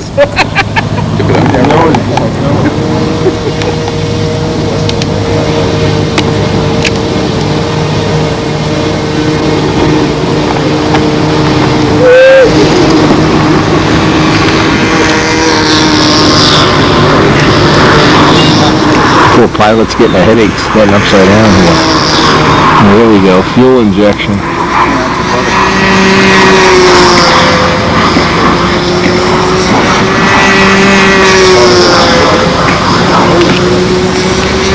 First breeze of the day. I just see the trees starting to move.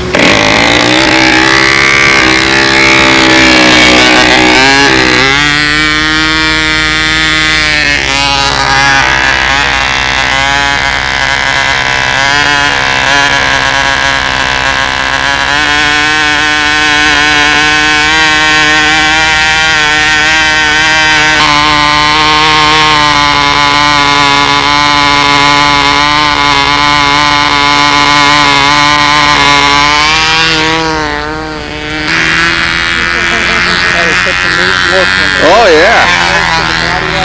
Yeah. It's a cool looking plane. Too bad the wind just came up. We're not going to get a really good and that nice dead air this morning, it would have been nice. Look at this, I can't even see it. The wind just took it for a ride. Oh, it was nice till about a half an hour ago. This a double star too? Whoa, look at that wind. The wind's kicking it around though.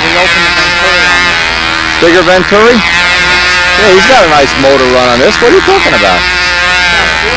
Beautiful.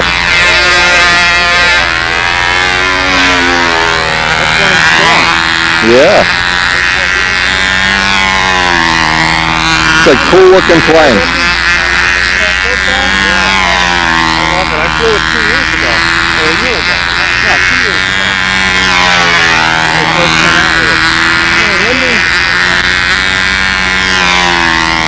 I won't let everybody fly because you don't know that but I'm too windy. I got it in the car. Maybe later on we can take it out. Wait till the day is over, Sleepy, and then take it out. Let anybody, let Andy fly it anyway. Yeah, alright. I want to put the scallop thing. You know the wing ducted thing you have? Yeah, yeah. I got the video on doing that too. You got aeropoxy light yet? I got plenty down by the house if you need some. That's great stuff, Wendy. Yeah, that works good. Just don't mix it in 20-degree weather. No, don't put it in your freezer before you melt it. I'm down in my garage. 25 degrees out. No. You heat it with a hairdryer if you have to. It's okay to heat it warm, not hot. Whoa. Getting some nasty air here.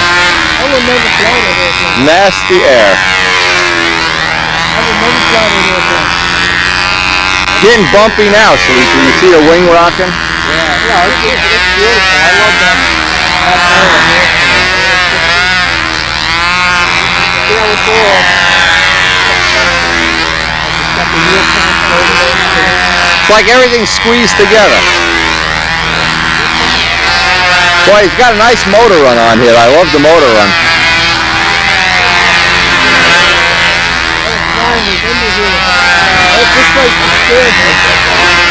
Sleepy, right now, that air is dangerous. Right now. Yep. You get up above 45 and the air's coming right over those trees. Yep. 7:30 in the morning. You know? There's no way. Yeah, that's the best time to come. And just before dark, it's good too.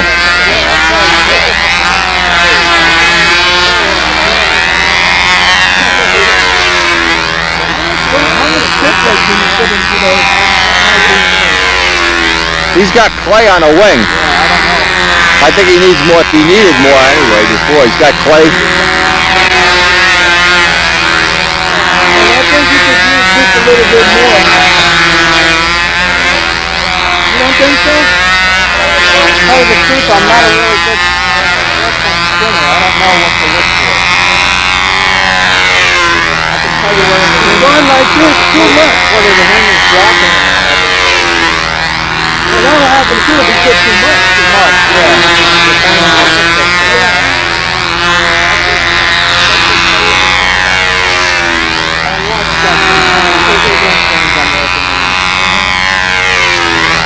You got some of the best guys in the business there.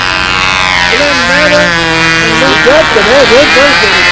But they're not out on those guys that are trying to do it. Really?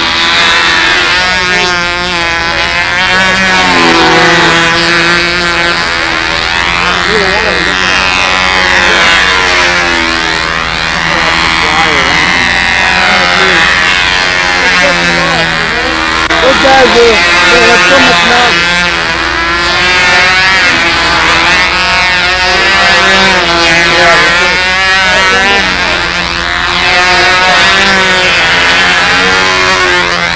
See, Andy, he's got the compression just about right on it. It's running strong, but it's not overpowered. Getting the burst of power without right, without getting that like it's just running away on him.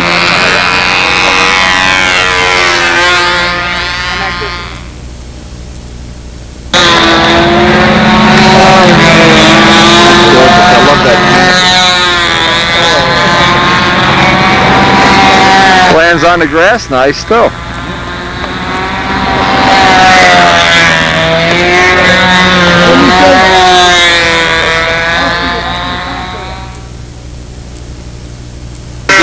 rubber bands and I really wanted to fly this. Yeah, of course. Just fly it. Now we got a flight on video we can look at. It'll look pretty good.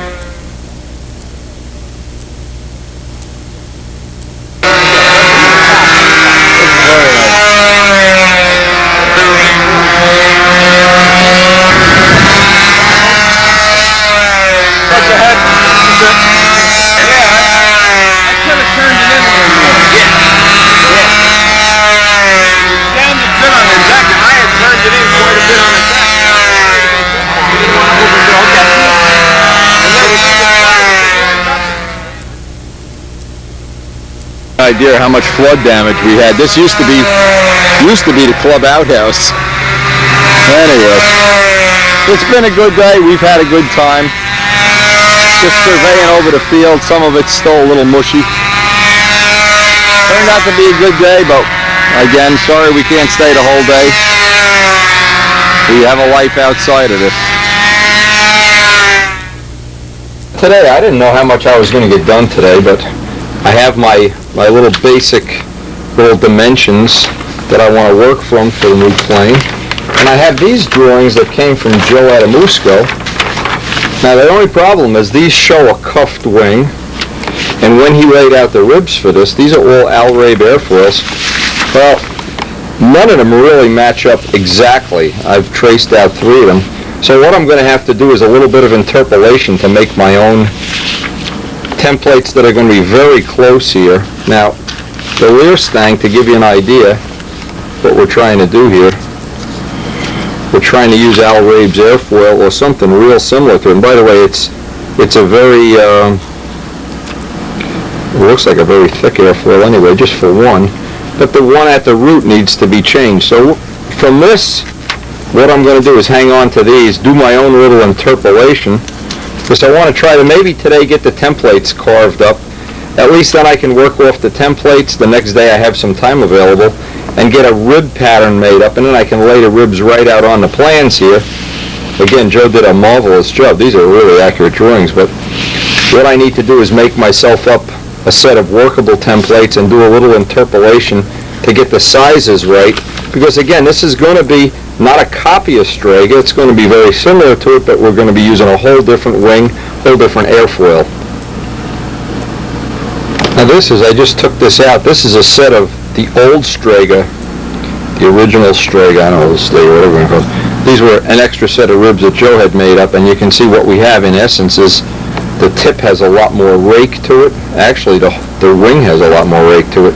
So what I'm going to do is I need to lay out, of course, the whole thing. I'll save these for my set of reference. Is lay out a whole new set of plywood templates using the interpolated 2 pieces that I made. And I'm only getting to work on this a little bit each day, but I can start at this point, because once we start making up the wing, I want to make the marble wing jig. We have that piece of marble out there, and lay out a real accurate jig for laying out this wing.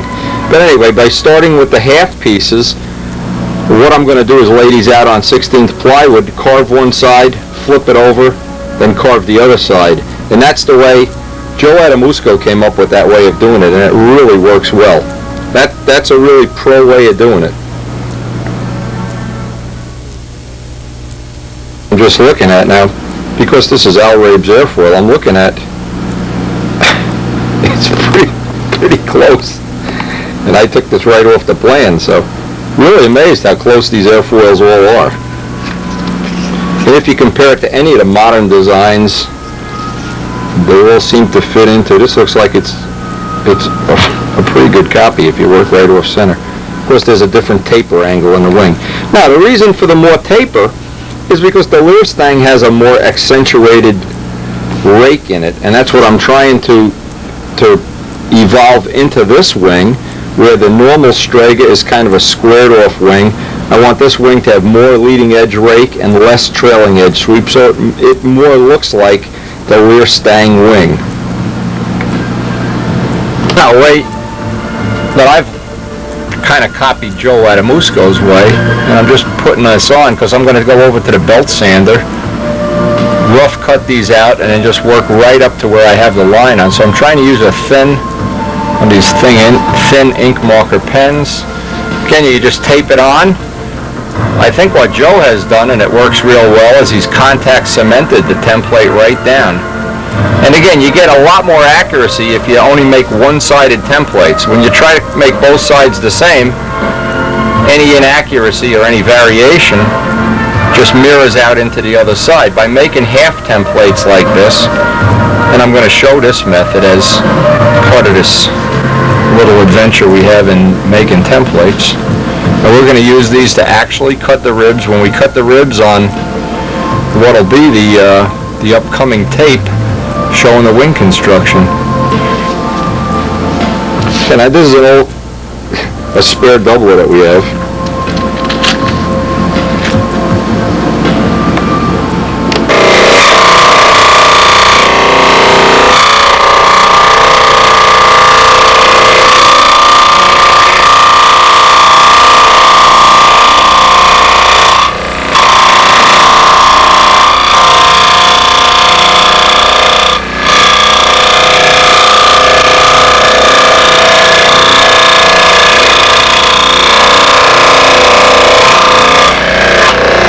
Now, if you were going to make, let's say you were going to make a whole bunch of wings, you might want to make these. I think Joe made the original ones he had out of aluminum. But certainly, if you're only going to make, say, 4 or 5 sets of ribs, these are fine, and we'll dress these off back at the main table. Real handy are these Bud McKnight sanding sticks, just to dress off and get a nice straight edge. Extremely handy to have these. If you've never used these, what women might call nail files, but they're really made for making templates. Don't let anybody fool you.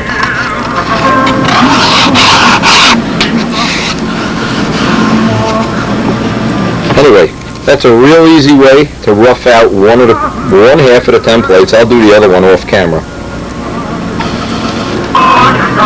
Now, the next thing I want to do, I want to get some alignment here. Because what I've done in the past, I've tried to carve ribs with that, and the front edge has all kinds of crazy angles on it. If you do it that way, the trailing edge has an angle, but this is certainly better than that. But because I'm not looking to make this the quickest set of ribs in the world, what I'm going to do is, it takes a little extra time to do it this way, is I'm going to set to carve with a whole separate set of holes. So the first thing I want to do is line up these templates, go over to the drill press and drill 2 real accurate holes right on center so I can carve these pieces in all at once. I want to see what diameter this rod, I have some threaded rod that I want to use at 632 threaded rod. This is about 130, so what I want to do is I want to get a drill that's 130 or close to 130. I don't want to just use an oversized drill because, again, I'm trying to keep this relatively accurate. Now, there's a lot easier ways of doing this. In fact, we're not interested in the easy way right now, because what I want to wind up with is a real accurate set of templates, and of course the ability to make one set of ribs after another, or in some other cases, be able to just loan these out to people to make their own ribs. So if somebody like Kent Tyser or whatever is going to use the plans, doing this work, this is about 4 or 5 hours of work, and if somebody's already done it, you may as well just go take advantage of it. There's no point. There's no point in inventing everything over again. But the idea is that we want to get, now let's move it in. This is not a precision thing anyway right now. We just want to get that both on center. And what I want to make sure is when I get this first set, that I have a nice tight fit. I don't have a big sloppy fit on this. Now, what's always easy to do, it's not even an old trick, but it's a good trick whenever you're going to line 2 things up at once, is use the first hole to line up the second hole. You know, no matter what design you make, if you're going to, unless you're going to buy a kit that already has the ribs cut, you're going to have to make a set of ribs, especially if you're building from plans. So, what's nice about this is, this keeps a permanent record, at least in my file. I have them all hanging up on the wall, of all the planes that I've ever built. And when I want to go back and replicate or compare, in this case I wanted to compare what I had at on this year, or well, it's Strega, or whatever you want to call it, however you want to look at it. I want to compare that to some of the other planes. Now see, by having this, hold this in position, this hole, the drilling of it will be very accurate. I want to get it right on center. Again, this is not a critical hole. The spacing's not critical, but I want to get the taper as close as possible.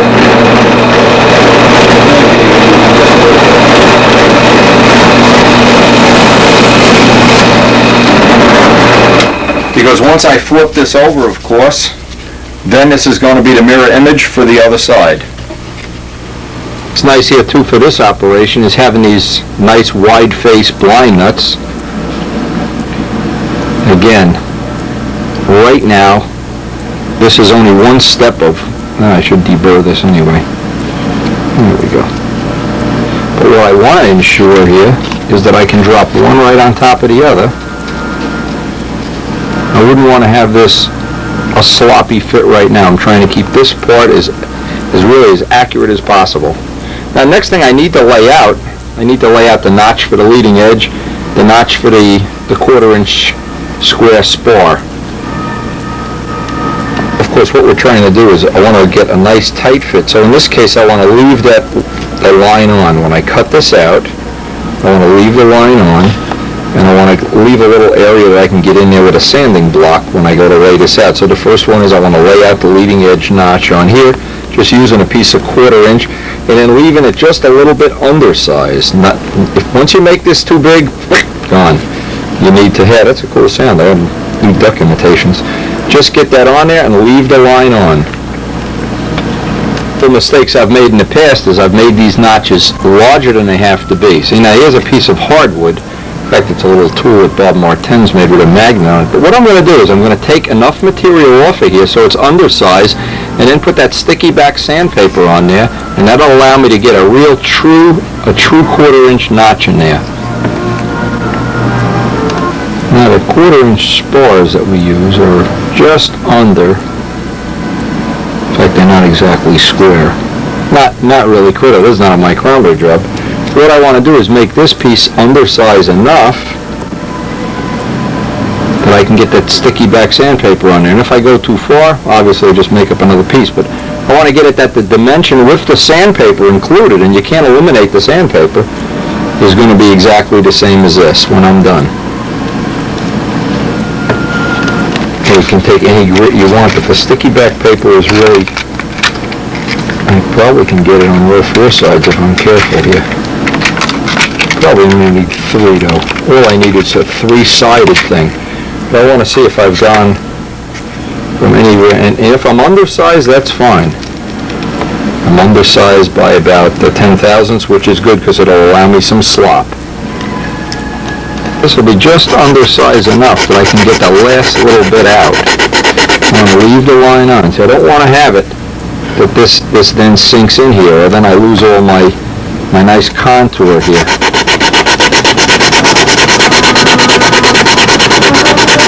Now when I get to doing the spar cutouts up here, this will be probably a real good dimension. Again, it'll be a tight fit by about 10 thousandths. And what that'll allow me to do, if I'm real lucky, is almost have laser cut parts that'll just snap in there. I don't know if you can see if that's a nice tight fit. And then of course I'll just before I put the sheeting on, just kiss that with a sanding block. Step is I can just take this one that's already done, measure off the leading edge accurately again.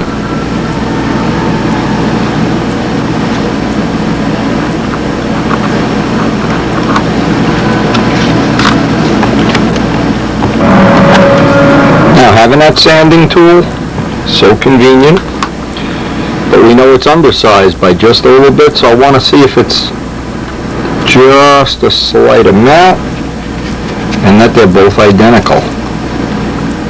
When I lay that in, I want a nice tight fit. It really does take time to make these templates, because in the case of Tradition or any of the other built-up planes, what happens is the templates are used 100 times by the time you finish them. So in essence, you're sanding down 100 sets of ribs at once here. Good double check is you can lay a ruler right on the center line. So because what you don't want to have is you don't want to have this piece We're going to use this for our center line for reference point. So I'd like to have it that it lines right up just like so. I don't want it lined up that way, and I really only need this part of the line, but I want to be sure that that's at 45 degrees. Once one is right, of course the second one should be just as accurate. And we should be able to, at any given time, we'll drop that piece right in there. The thing, since we're going to be using 4-inch sheeting, and I don't want to have a joint in it, obviously, I can just roll the ruler back on this to set the position. I'll give myself about 1/4 inch of clearance here, so that the sheet I won't wind up being halfway over that little 1/4 inch spar when I'm done. Now, next thing is just to lay this out on the root rib. And again, the same old thing applies. I'm going to lay this out. Just leave the line on. Again, making up a set of templates, this can be a lot more time consuming than you think. Well, obviously one of the reasons people like kits. Again, now you have this real accurate sanding tool. One of the things you can do, and you want to leave it, I'd like to leave it on the tight side. So like laser cutting, the part just fits right in there and it stays in.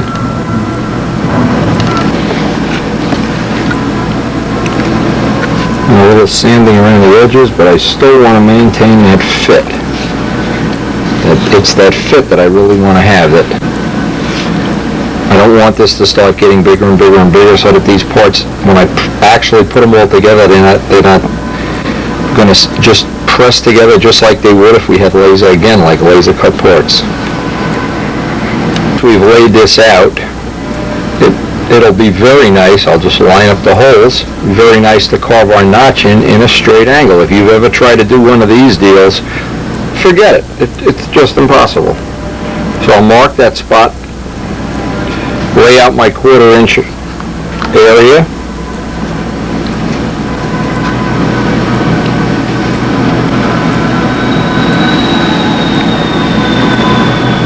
That'll make the actual carving of the parts a lot easier. Anything you can do to make it easier, there's no advantage to making it hard, that's for sure. Now that should make for some very easy notching when we actually come to do that part of it, but that's about all we're going to get done today. We're at the end of this session, and just getting this much done, especially while we're still in the last week of the flying season here, getting a little bit ahead on our templates. We're going to finish these templates probably the next time we get to have a building session. Anyway, just give you some thoughts, some good ideas on if you want to ever lay out a set of templates, or you want to design your own plane, or you just want to make it easy. It's a good project, and the templates never go bad. And in today's mail, we got this nice little picture of, it's a profile, Patty Wagstaff profile. Looks pretty original. I don't know. He didn't give me a lot of details on it, but it's certainly got a little lettering and no shortage of the decals. Pilot, obviously a profile. Anyway, Walt, we really enjoyed your Nats flight too. We'll be looking forward to hearing from you. What you're building new, please, everybody.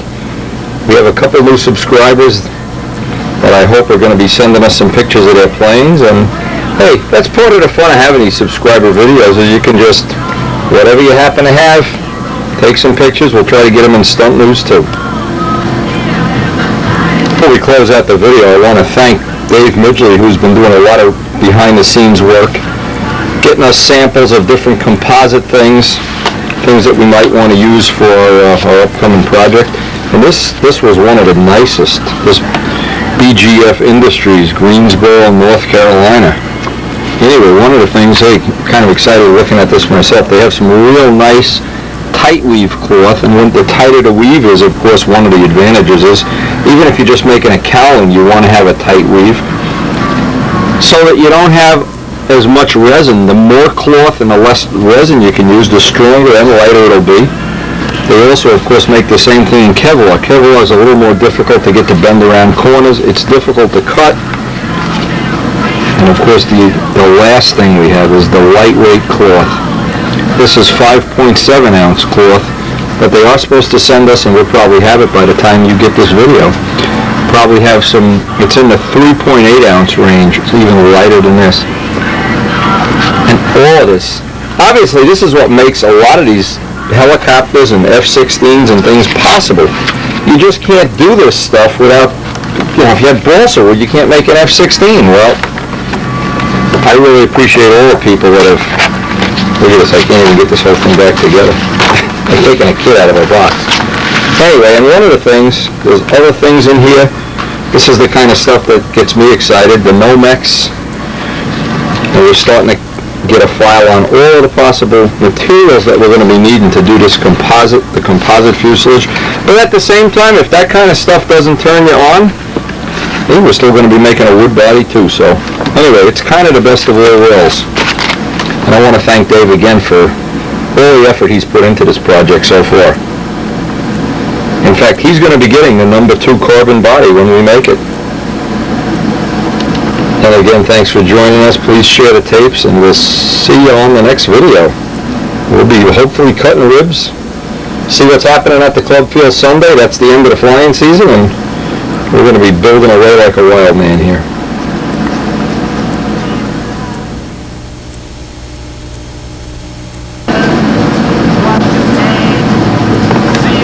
Another possibility that I've been thinking about for a while now is doing some carbon fiber wheel hubs that would fit on Dave Brown wheels. Just another possibility. So many possibilities. I guess we're never gonna figure it all out. We're just gonna run out of life sometime. And a final thing, a nice thanks to Al Raid for all his inspiration. I really love these semi-scale planes, I'll tell you. I don't know who doesn't. Hey. Okay, see you on the next tape, and hey, there'll be cool stuff coming.